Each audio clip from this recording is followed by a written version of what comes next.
नित्य पूजा के नियम के विषय में समझाने की कृपा करें।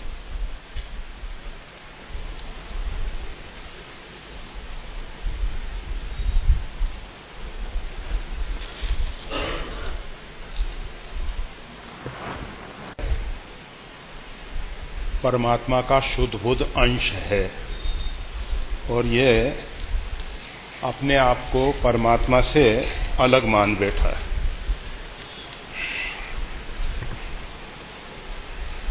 उसकी ये जो भ्रांत धारणा है उसके कारण परमात्मा उससे अलग दिखाई दे रहा है। गीता में भगवान कहते हैं,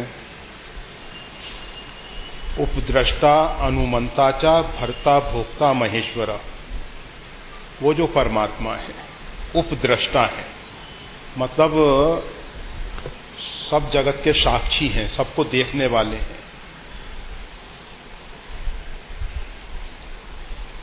परमात्मा जो है सर्वतः पानीपादः सर्वथा अक्षी शिरोमुख। उस परमात्मा के सब जगह नेत्र हैं, सब जगह हाथ पैर।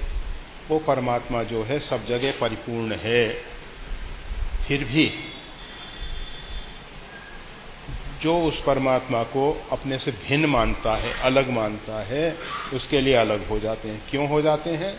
उपद्रष्टा अनुमंता च। वो सबका अनुमोदन कर देते हैं। कोई कहता है कि भगवान है ही नहीं, भगवान कहते हैं ठीक है हम नहीं हैं। उनको कोई ये नहीं कि हम हैं इसका प्रमाण पत्र देना है। कोई कहता है कि हमारे परमात्मा 8वें आसमान पे हैं, भगवान कहते हैं ठीक है।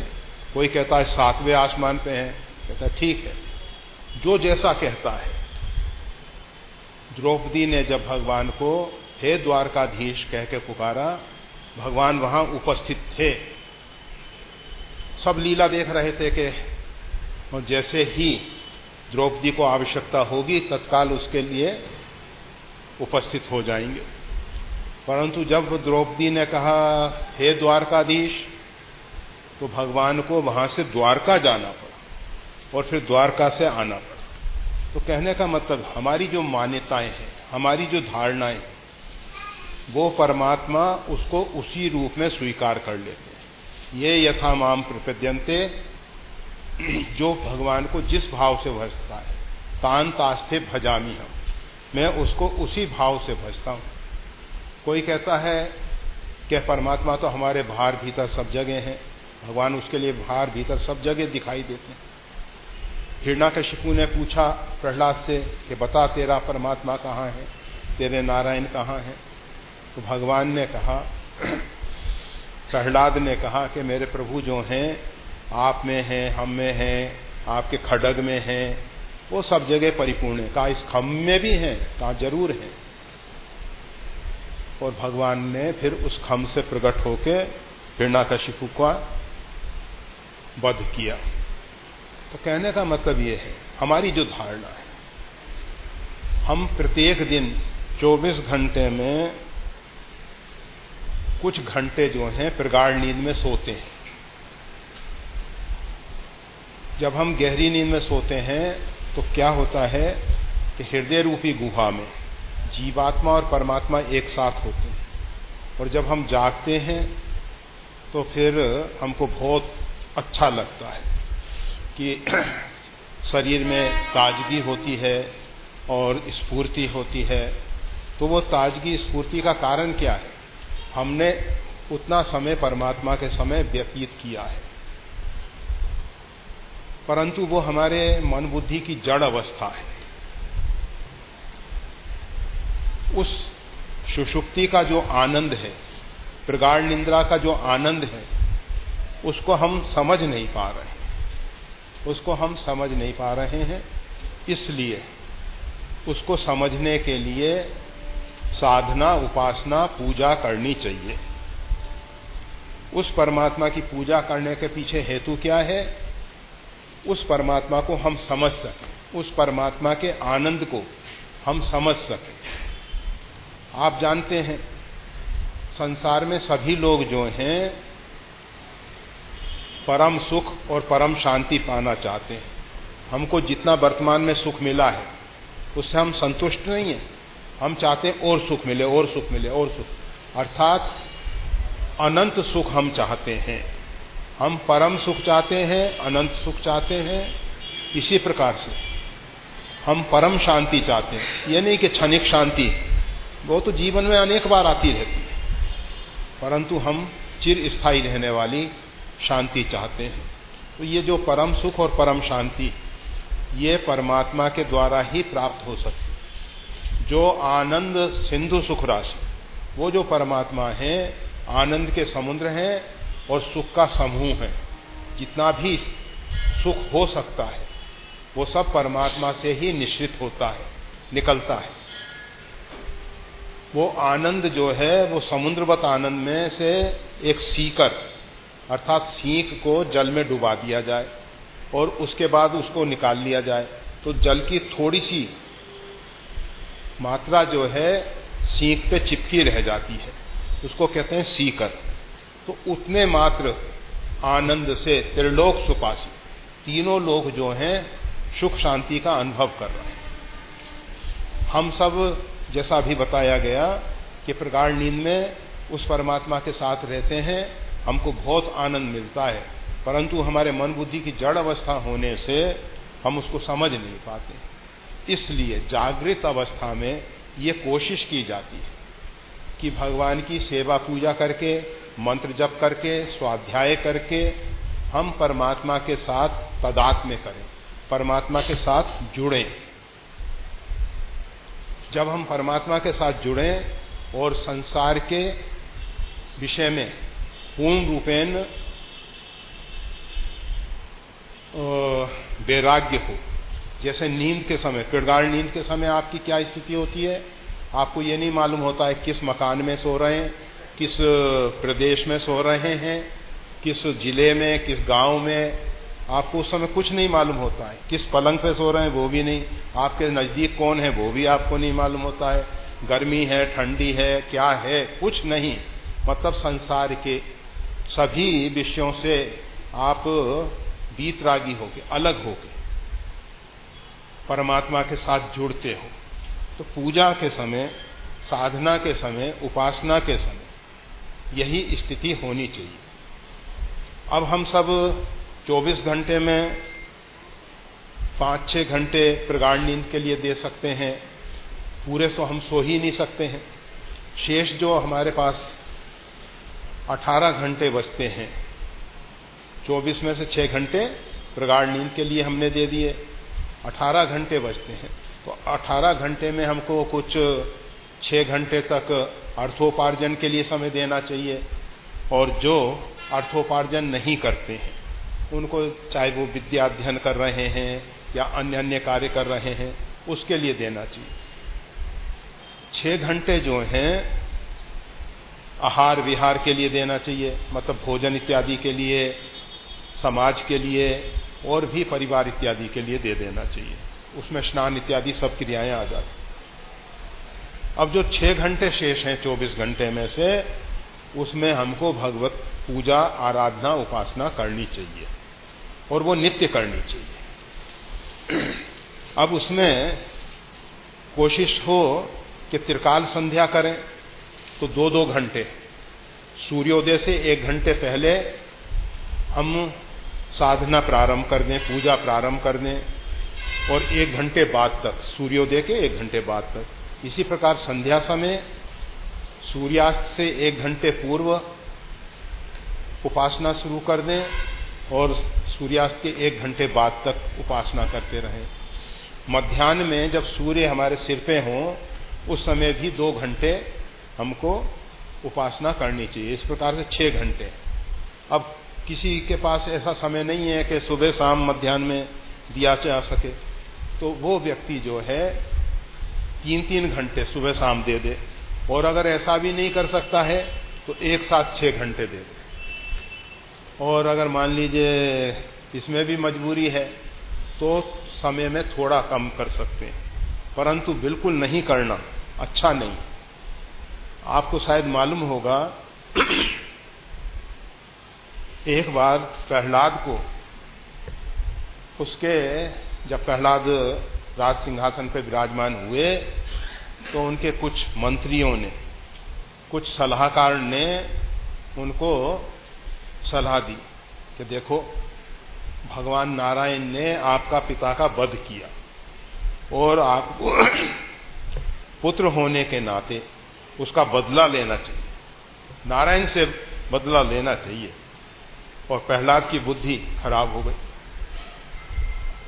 प्रहलाद की बुद्धि खराब हो गई, वो भगवान से युद्ध करने के लिए चले।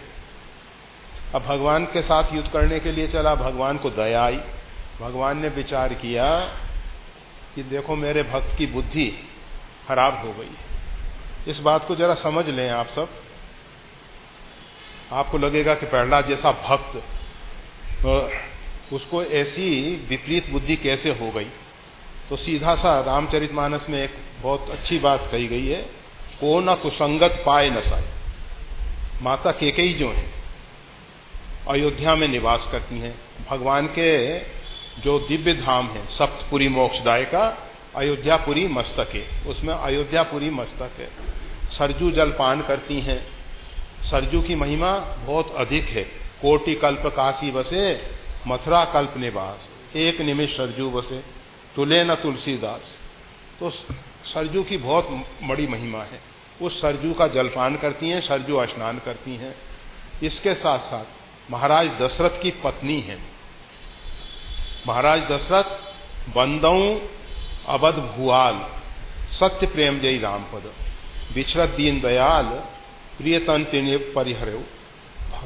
महाराज दशरथ ने भगवान श्री राम के वनगमन के बाद भगवान के विरह में शरीर का त्याग कर दिया। जिस समय भगवान वन में गए उसके बाद उन्होंने अन्न जल कुछ नहीं लिया।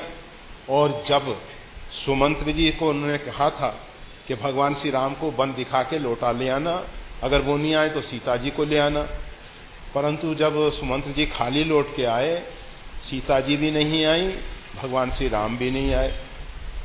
तो बस महाराज दशरथ ने शरीर का त्याग कर दिया। तो ऐसे भगवान श्री राम के प्रेमी महाराज दशरथ की वो पत्नी है, कौशल्या जी इत्यादि के साथ रहती हैं। और भगवान श्री राम जो हैं, परमात्मा श्री राम सबसे अधिक समय माता को श्री राम कैकेयी के साथ देते हैं, माता कैकेयी के भवन में रहते हैं। तो ये सब होने पर भी, मतलब इतनी अच्छे स्थान पे, अयोध्या जैसे स्थान पे इतना अच्छा सुपात्र, और वो भी थोड़े से कुसंग के कारण, मंथरा के कुसंग के कारण उनकी बुद्धि खराब हो गई और 14 वर्ष के लिए भगवान श्री राम को वन में भेज दिया गया। तो कहने का मतलब यह है, कुसंग का बड़ा दुष्प्रभाव होता है। हमारे यहाँ कहा जाता है कि अगर सत्संग ना मिले कोई बात नहीं, परंतु कुसंग से बच जाओ। अगर हम कुसंग से नहीं बचेंगे, को न कुसंगत पाए न साई।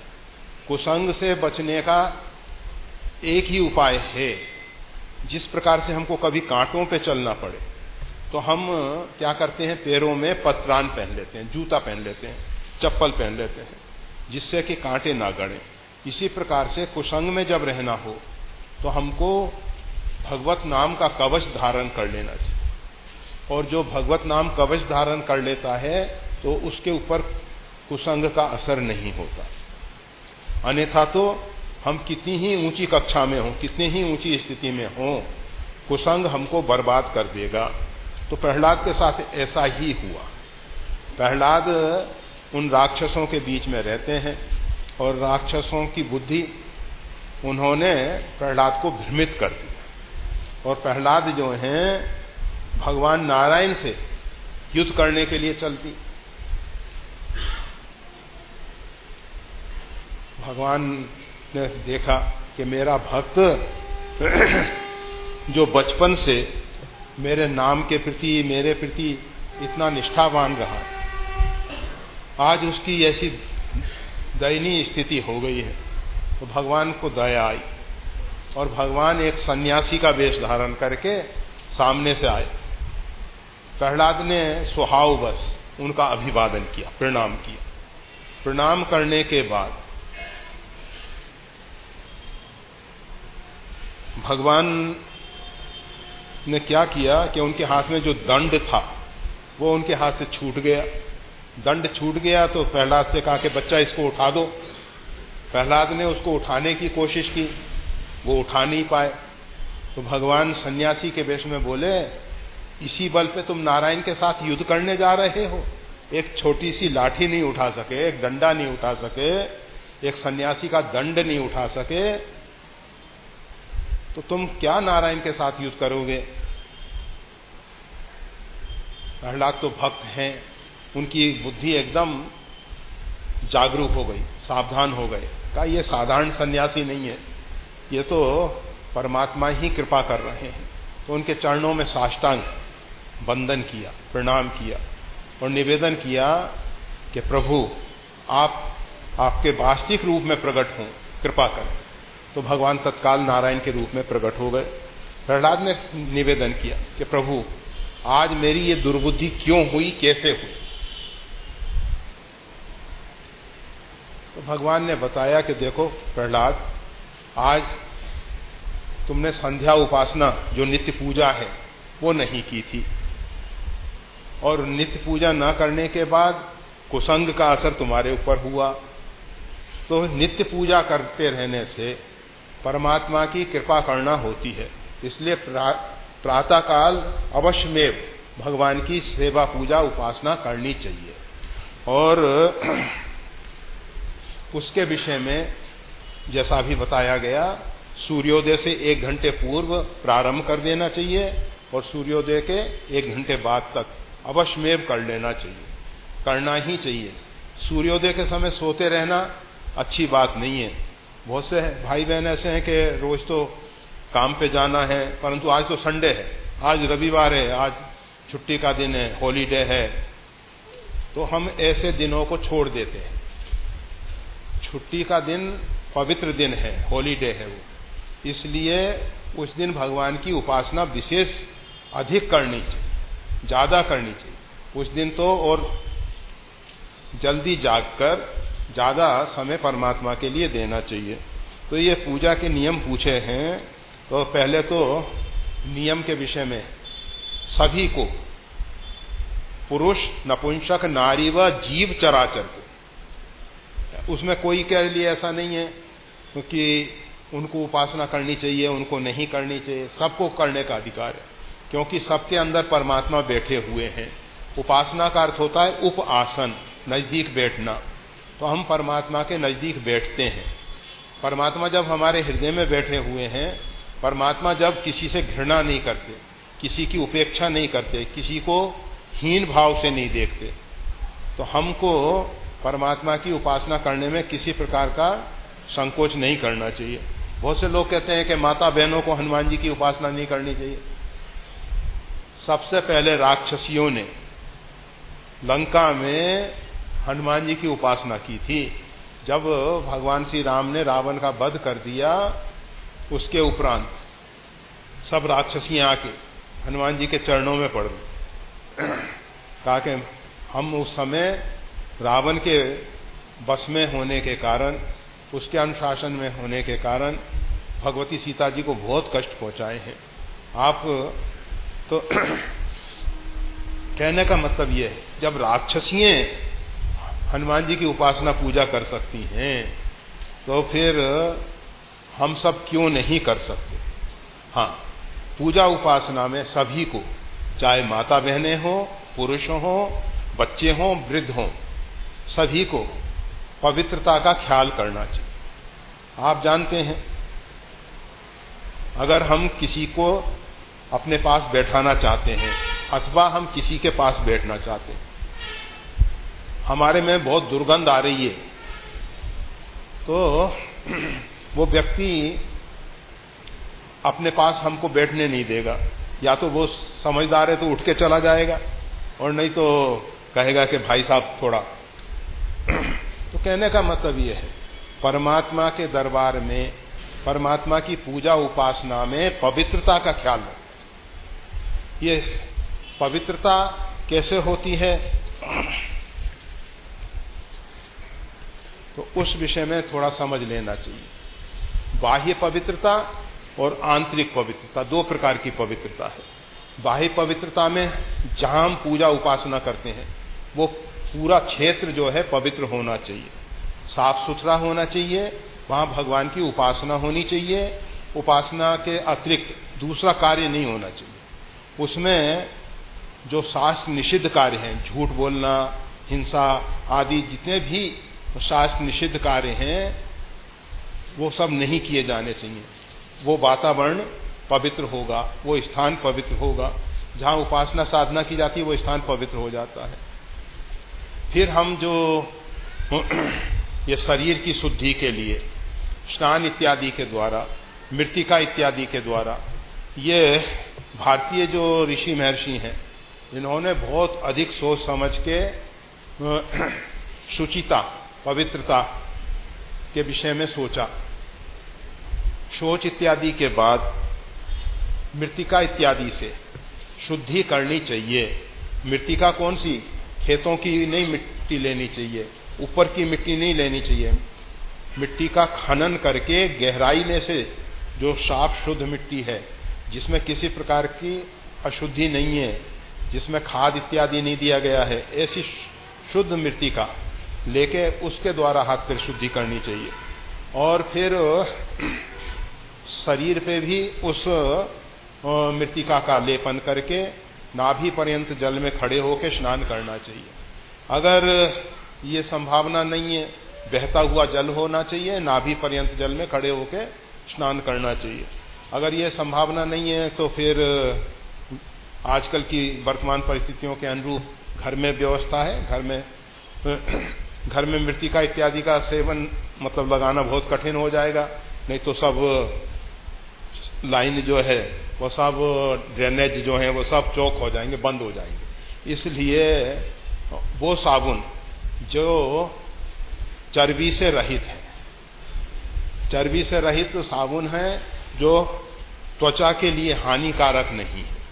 अब जैसे आप डिटर्जेंट साबुन ले होंगे तो उसमें चर्बी तो नहीं है परंतु वो त्वचा के लिए हानिकारक है। और जो साबुन अच्छे कीमती साबुन आ रहे हैं उनमें अधिकांश में चर्बी है। तो पहले अच्छे ढंग से पता कर लो कि किन साबुन में चर्बी का प्रयोग नहीं होता है, उन साबुन का ही हाथ पैर शुद्धि इत्यादि के लिए प्रयोग किया जाए और दूसरे साबुन ना लिए जाए। चर्बी वाले साबुन से हमारी शुद्धि नहीं होती है, उससे पवित्रता नहीं होती है। फिर स्नान इत्यादि के बाद आहार इत्यादि की शुद्धि होनी चाहिए। आहार की शुद्धि शुद्ध सात्विक आहार, रस्या स्निग्धा हृदा आहारा सात्विक प्रिया, मतलब जो रसयुक्त हैं, स्निग्ध हैं, स्थिर रहने वाले हैं, मन को प्रसन्न करने वाले हैं और जिससे आयु सत बलारोग्य, आयु और सत गुण की वृद्धि होती है, जो शरीर को आरोग्य देने वाले हैं, ऐसे आहार इत्यादि हमको करने चाहिए। इससे शारीरिक शुचिता, पवित्रता होगी। इसके बाद आंतरिक शुचिता के लिए और कुसंग का त्याग करना चाहिए। आंतरिक शुचिता के लिए भगवत नाम जो लेते हैं, हरि का नाम, या इसमें पुंडरीकाक्षा सा बाह्याभ्यंतर शुचि, जो पुंडरीकाक्ष भगवान का स्मरण करता है वो बाहर भीतर से पवित्र हो जाता है। तो इस प्रकार से पवित्रता पूर्वक पूजा उपासना में बैठना चाहिए। अपवित्र व्यक्ति को पूजा उपासना का अधिकार नहीं है, पवित्र होके ही पवित्रता पूर्वक ही उपासना में बैठना चाहिए, पूजा में बैठना चाहिए। और फिर पूजा के लिए एक आसन होना चाहिए। बिना आसन के हम केवल पृथ्वी पे बैठ के ना करें, केवल काष्ठ का आसन रख के ना करें, उसके ऊपर ऊनी वस्त्र हो, रेशमी वस्त्र हो, अथवा ये जो जूट का आसन है वो भी, जूट कारपेट वो भी लिया जा सकता है अपनी अपनी परिस्थितियों के अनुरूप। तो इस प्रकार से आसन पे बैठ के ही पूजा करनी चाहिए, ऐसे नहीं कि सीधे पृथ्वी पे बैठ के पूजा करने लगे। फिर जिस देवता की पूजा करनी है उसका स्वरूप बना के, ऐसा नहीं कि शिवम भवे शिवम यजेत, शिव का स्वरूप बना के शिव की आराधना करो। देवम भवे देवम यजेत, जिस देवता की आराधना उपासना करनी है उसके गुण हम में आने चाहिए। अगर हम हनुमान जी की उपासना करते हैं तो हनुमान जी जैसा ब्रह्मचर्य का पालन करना चाहिए। ब्रह्मचर्य कहते हैं ब्रह्म के समान जिसकी चर्या है, ब्रह्मचारी हैं हनुमान जी महाराज। तो ब्रह्म के समान, परमात्मा के समान हमारा आचरण हो तो वो ही ब्रह्मचारी है। और उसके साथ साथ हनुमान जी भगवत नाम सदैव जपते रहते हैं।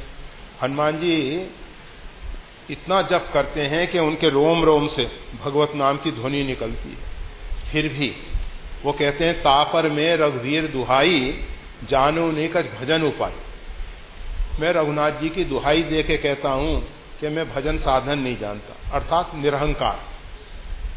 तो हम नाम जप करें, साधना उपासना करें, उसमें अहंकार नहीं आना चाहिए कि हम इतनी उपासना कर चुके हैं, इतनी उपासना की।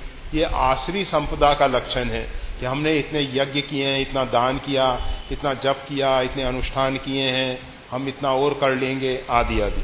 तो ये सब आसरी संपदा का, तो ये आसरी संपदा जो है बंधन कारक है, इसके द्वारा कल्याण नहीं होने वाला है। आत्म कल्याण के लिए देवी गुण होने चाहिए, फिर भगवान की सेवा पूजा उपासना करनी चाहिए। और उपासना से अगर हमारे हृदय में परिवर्तन नहीं हो रहा तो उपासना में कहीं ना कहीं कोई ना कोई कमी रह रही है। अपने अंदर अनुसंधान करना चाहिए कि कौन सी ऐसी कमी है जिसके कारण उपासना का परिणाम नहीं आ रहा। उपासना का क्या परिणाम आना चाहिए कि उपासक के गुण हम में आ जाए। जैसे भगवान में शालीनता है, शील गुण है, तो हनुमान जी में भी शील गुण आ गया। हनुमान जी महाराज जब हैं लंका में गए तो रावण ना तो भगवान श्री राम से प्रभावित हुआ, ना अन्य किसी से प्रभावित हुआ, केवल एक हनुमान जी की बड़ाई करता है। हे एक कपि महागुणशीला, वो कहता है कि हे एक कपि जो बहुत बलवान है और शीलवान है। हनुमान जी महाराज विनती करऊं जोर कर रावण, सुनऊ मान तज मोर सिखावन। रावण से कहते हैं कि हे रावण मैं विनती करता हूं। भगवान श्री राम भी और रहूं एक गुप्त मत सबही कहूं कर जोर। भगवान श्री राम भी हाथ जोड़ के कहते हैं और हनुमान जी महाराज भी। तो ये स्वामी के गुण सेवक में आने चाहिए, उपास्य के गुण उपासक में आने चाहिए। अगर उपास्य के गुण हम में नहीं आ रहे हैं तो हमको समझ लेना चाहिए कि पूजा उपासना में कहीं ना कहीं कोई ना कोई त्रुटि है, कोई ना कोई कमी है। उस कमी को दूर करने के लिए कोशिश करनी चाहिए। अगर हमको स्वयं नहीं समझ में आती है तो संत महापुरुषों के पास जाके प्रार्थना करनी चाहिए कि हम जो उपासना कर रहे हैं इस प्रकार से कर रहे हैं, इसमें कौन सी ऐसी कमी रह रही है जिसके कारण परिणाम नहीं आ पा रहा। तो वो सब निवेदन करना चाहिए। और फिर उपासना एक दिन भी नहीं छोड़नी चाहिए और हमेशा करनी चाहिए। माता बहनों के लिए जो मर्यादाएं हैं मासिक, तो उन सब का उनको पालन करना चाहिए।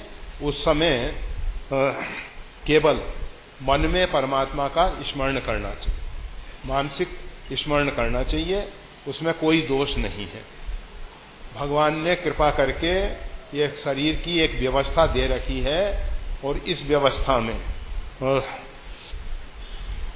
माला इत्यादि लेके और ग्रंथ लेके पूजा पाठ नहीं करना चाहिए। भगवान शालिग्राम या भगवान का जो श्री विग्रह इत्यादि है उसकी पूजा नहीं करनी चाहिए। केवल मन में भगवान का स्मरण करना चाहिए। भगवान ने कहा कि सब प्रकार की उपासना सीखो, इसलिए कुछ दिन ऐसे देते हैं प्रभु कि उस समय हम केवल मानसिक उपासना करें। तो ये पूजा के नियम इत्यादि के विषय में थोड़ा सा कहा गया। अब दूसरा प्रश्न इसी में लिखा हुआ है, अपने घर पर मंदिर में जो इष्ट है वही होना चाहिए या समस्त देवी देवता? ऐसा है कि भगवान की पूजा जब हम करते हैं तो सांगाय सा परिवार आए। ये नहीं कि हम केवल भगवान की ही पूजा करें। इष्ट तो हमारे सर्वोपरि हैं, परंतु उनके अंग उपांग, अगर कोई व्यक्ति भगवान श्री राम को अपना इष्ट मानता है तो कहे कि हम सीता जी को छोड़ देते हैं। अरे भाई देखो, गिरा अर्थ जल बीच सम कहियत भिन्न भिन्न, बंदौ सीता राम पद जिन्हीं परम प्रिय खिन। सीता और राम जी अभिन्न हैं, ये एक ही हैं।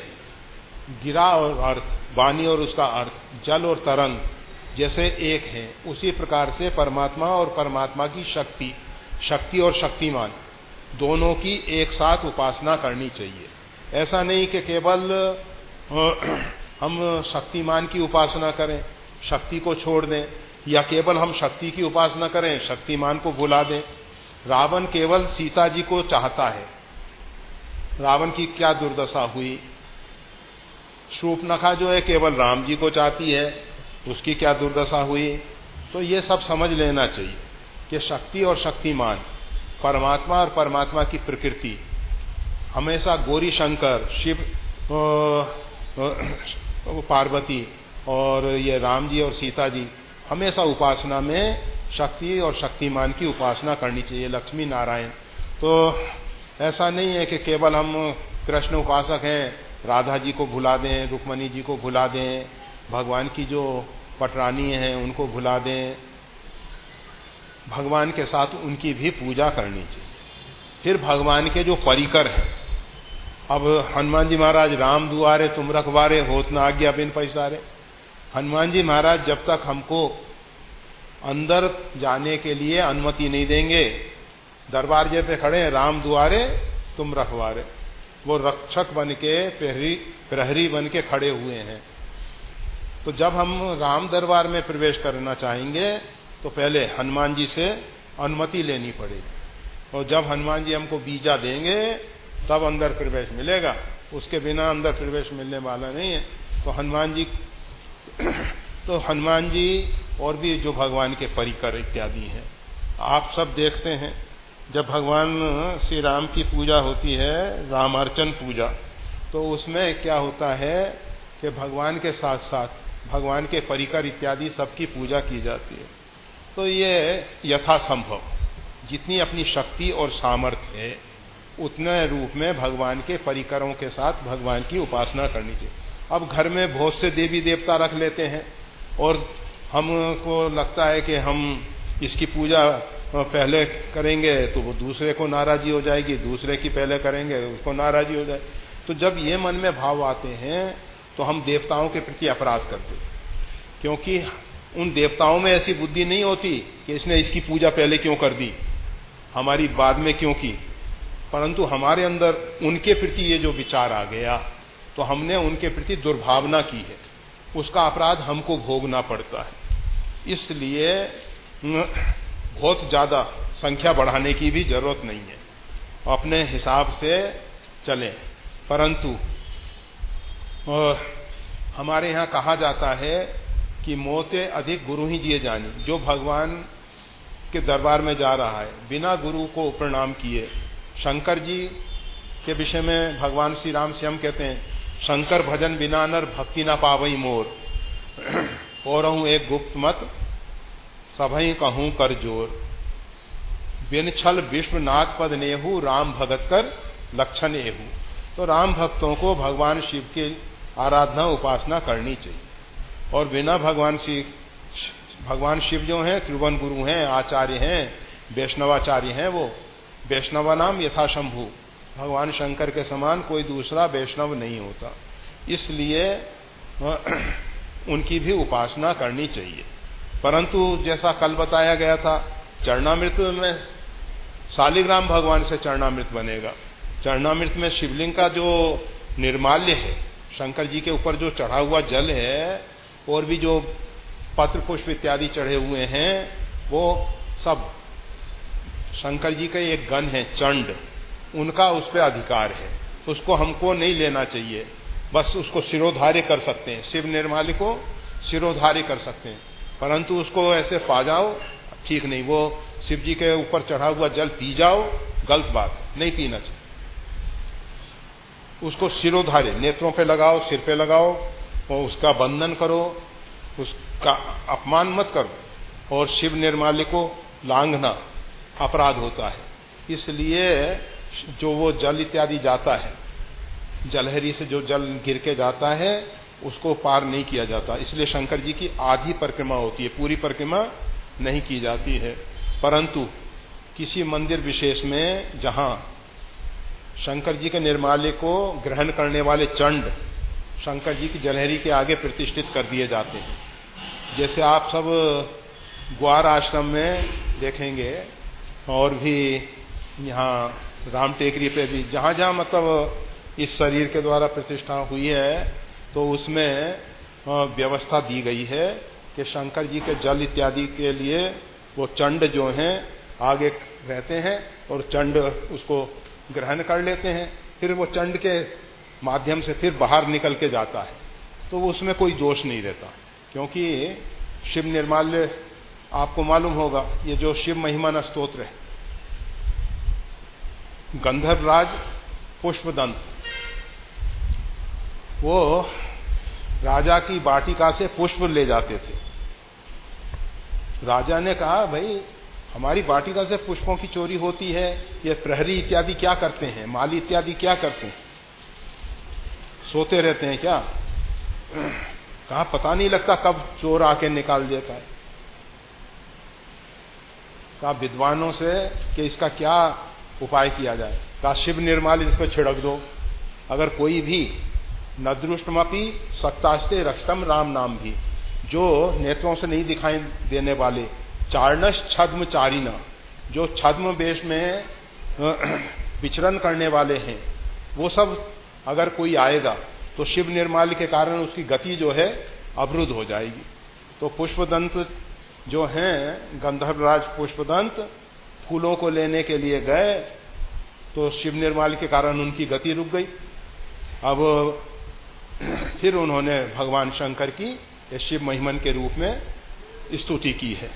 तो कहने का मतलब ये कि शंकर जी की भक्ति अवश्य करनी चाहिए, वो त्रिभुवन गुरु हैं। हम राम भक्त हैं, जय पर कृपा न करें पुरारी, सो न पाओ मुनि भक्ति हमारी।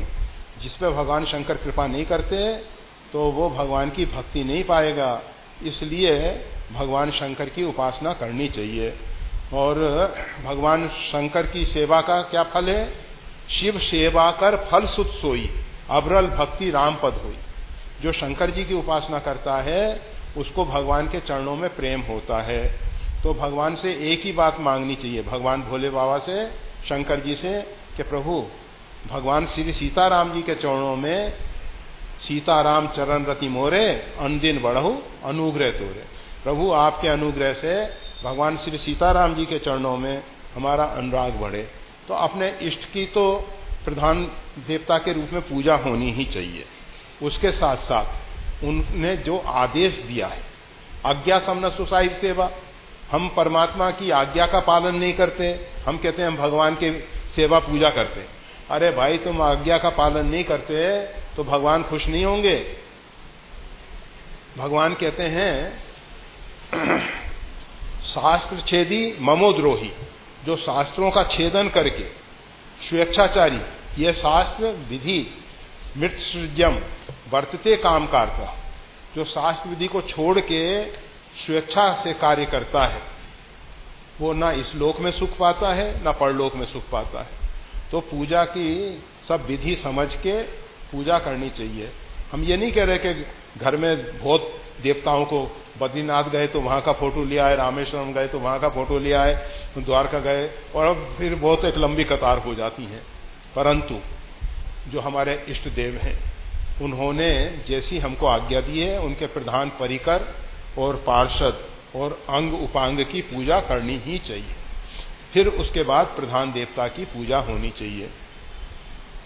और इसके साथ साथ अब जैसे आप जानते हैं कि भगवान शिव पार्वती के विवाह में भी गणपति दादा का पूजा हुआ।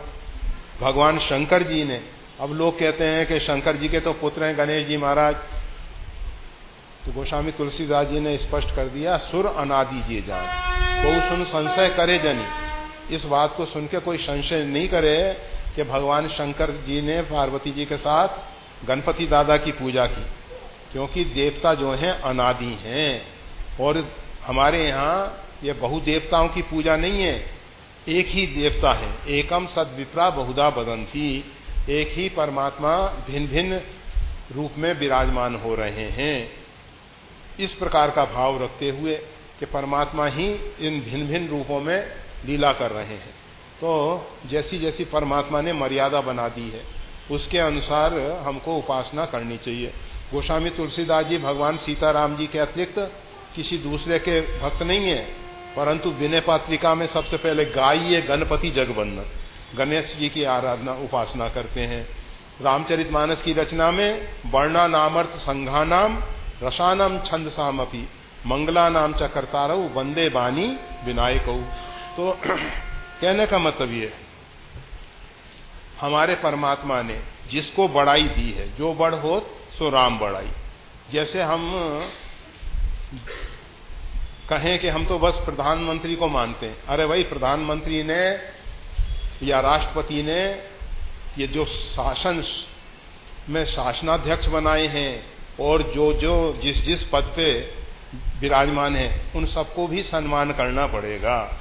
ऐसा नहीं है कि हम ट्रैफिक पुलिस है इसकी बात ना माने कि नहीं हम तो प्रधानमंत्री की बात मानेंगे भाई, हम तो राष्ट्रपति। अरे भाई राष्ट्रपति प्रधानमंत्री ने एक व्यवस्था दी और उसमें एक शासन की व्यवस्था है, उसमें प्रशासनिक जो भी अधिकारी हैं और जो भी कर्मचारी हैं उनको सत्ता दी गई है, उनको सामर्थ्य दी गई है।